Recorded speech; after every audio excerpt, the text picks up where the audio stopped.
Well, we begin with breaking news and a dramatic escalation in fighting in Ethiopia. At least 3 rockets have been fired from Ethiopia into Eritrea, potentially widening the conflict. Diplomats in the region say 2 of the rockets hit the main airports in Eritrea's capital, Asmara. It comes on the 11th day of fighting between Ethiopian government forces and leaders in the Tigray region. The Tigrayan People's Liberation Front had earlier threatened Eritrea. We will conduct missile attacks to foil military movements in Massawa and Asmara. We will undertake every other kind of measure to foil efforts to subjugate the Tigray people inside Tigray or other places. Well, the TPLF have also admitted that they struck first, which prompted Ethiopia to launch that offensive in the region. They've also said they were behind 2 rocket attacks on 2 airports in the neighbouring Amhara region. Both sides are accused of atrocities. Well, the TPLF dominated coalition politics in Ethiopia for 30 years before Prime Minister Abiy Ahmed came to power in 2018. Well, Mohamed Ado is in the city of Gondar on the border of the Tigray region, and he sent through this update. Diplomats tell us that at least 3 missiles have been fired from the Tigray region to Asmara, the capital of Eritrea. 2 of those missiles have hit the airport, the Asmara International Airport, while another one is said to have targeted a building housing the Ministry of Information and a number of local media houses. But eyewitnesses said that the missile that targeted the Ministry of Information did not actually hit its target, but fell outside the building.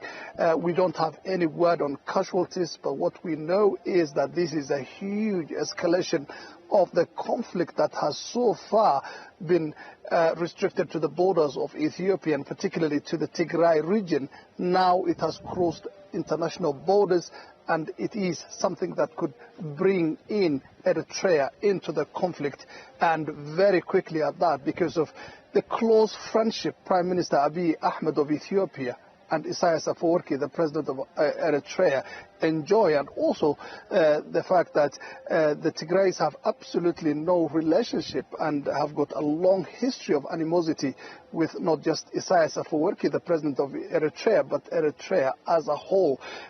This is huge by every measure. Well, thousands of refugees have crossed into Sudan over the past week. Al Jazeera's Hibba Morgan has more from the Sudan-Ethiopia border. Hundreds of refugees continue to arrive here at Hamdayet Border Reception Center. Now, this center is just about 2 kilometers away from the Sudan-Ethiopia border in Sudan's Kassala state. And hundreds of refugees have been pouring in here into Hamdayet Reception Center, with the number reaching up to 9,000 just over the past few days alone. Now, most of them live in conditions like this, out in the open with no shelter and no proper sanitation. And this is raising concerns amongst aid organizations here, especially medics, that this would create a health crisis. Medics say that most of the people who arrive suffer from chest infections as well as malaria infections due to exhaustion from traveling for days escaping the fighting in the Tigray region. Most of the refugees we've spoken to speak of the same horror, saying that they have seen people being slaughtered, that they've seen aerial bombardments, which has made them fear for their lives and flee here to Sudan, seeking safety and seeking humanitarian aid. Now, medics say that they are quite concerned about the number of refugees and the influx. They say that they're expecting more than 9,000 over the coming days, and that's just here in Hamdayet Border Reception Center. Sudan says that it's expecting a total of up to 200,000 in the coming week between here in Kassala State and Gadaref State, which both border Ethiopia, and it's calling out for the international aid organizations to help respond to what it's calling is turning out to be a refugee crisis. Well, William Lawrence is a former US diplomat and a professor of international affairs at George Washington University. He says the rocket attacks on Eritrea mark a serious escalation in the conflict. The first thing that come to mind when I think about this conflict is, first, wars usually start for one set of reasons, escalate for another set of reasons, and then are settled on different terms than the original thing. The original war was started. And also, in this part of the world, any war is immediately a humanitarian crisis because of the socioeconomic situation of a lot of the people and the way the borders are and all of that. and you've got a lot of different ethnic groups here.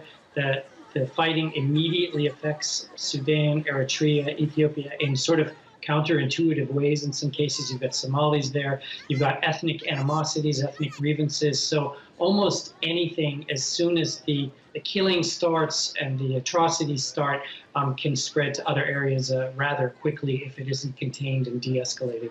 Eritrea doesn't really have a dog in that fight. And even though they share ethnic commonalities with that region, they're not politically allied with the rebels. So if I'm Eritrea, I want to stay out of this as much as possible and prevent spillover as much as possible rather than choose sides.